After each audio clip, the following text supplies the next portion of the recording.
ایک زمانے میں ایک دور اندھیرے میں ڈوبی سلطنت میں ایک ظالم اور بے رحم بادشاہ رہتا تھا جس کا نام ایلڈرک تھا۔ اس کے دور حکومت پر ظلم اور جبر کا نشان تھا جس نے اس کے دائرے پر سایہ ڈالا۔ بادشاہ ایلڈرک ایک خونی بغاوت کے بعد تخت پر چڑھ گیا جس نے اپنی ہی خاندان کو ہلاک کر دیا۔ جب سے اس نے اقتدار سنبھالا اس نے آنی مٹی سے حکومت کی، ان لوگوں پر رحم نہیں کیا جو اس کی مخالفت کرنے کی جرات کرتے تھے۔ اس کے ظلم کی کوئی حد نہیں تھی۔ اس نے اپنی غریب رعایا پر بھاری ٹیکس لگا کر انہیں بے سہارا اور بھوکا چھوڑ دیا جبکہ وہ عیش و عشرت میں مصروف تھا۔ ایلڈرک کا محل دولت کا ایک قلعہ تھا جو چوری شدہ خزانوں اور نادر نمونوں سے مزین تھا۔ اس نے اپنے آپ کو ایسے بدمعاشوں سے گھیر لیا جو اس کی انا کو پالتے تھے اور اس کی عظمت کی کہانیاں سناتے تھے اور اس کے تکبر کو مزید ہوا دیتے تھے۔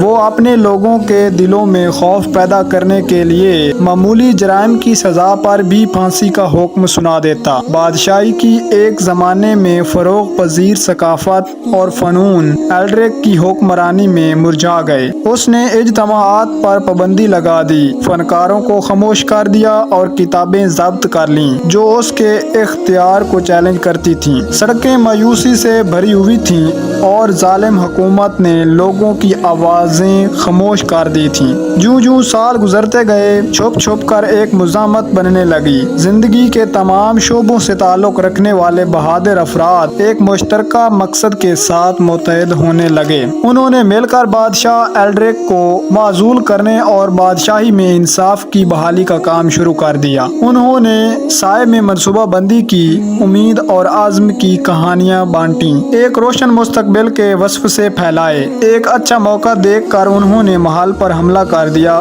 جس میں ایلڈرک اور اس کے محافظوں کو پکڑ لیا گیا۔ ایک شدید جنگ کے بعد آخرکار ایلڈرک کا تختہ الٹ دیا گیا۔ وہاں کے لوگوں نے بہت خوشی منائی جب ظالم بادشاہ کو اس ملک سے نکال دیا گیا۔ آخرکار ایلڈرک کا ظلم ختم ہو گیا اور بادشاہی میں دوبارہ سے خوشیوں کا ماحول پیدا ہو گیا۔ لوگوں نے مل کر بکھری ہوئی زندگیوں کی تعمیر کا کام شروع کیا اور اس طرح ایک ظالم بادشاہ کی زد میں آنے والی بادشاہی انصاف اور ہمدردی کی روشنی میں نئے سرے سے پنپنے لگی، کیونکہ لوگوں نے اپنی تاریخ کے سیاہ باب کو دوبارہ نہ دہرانے کا عزم کیا تھا۔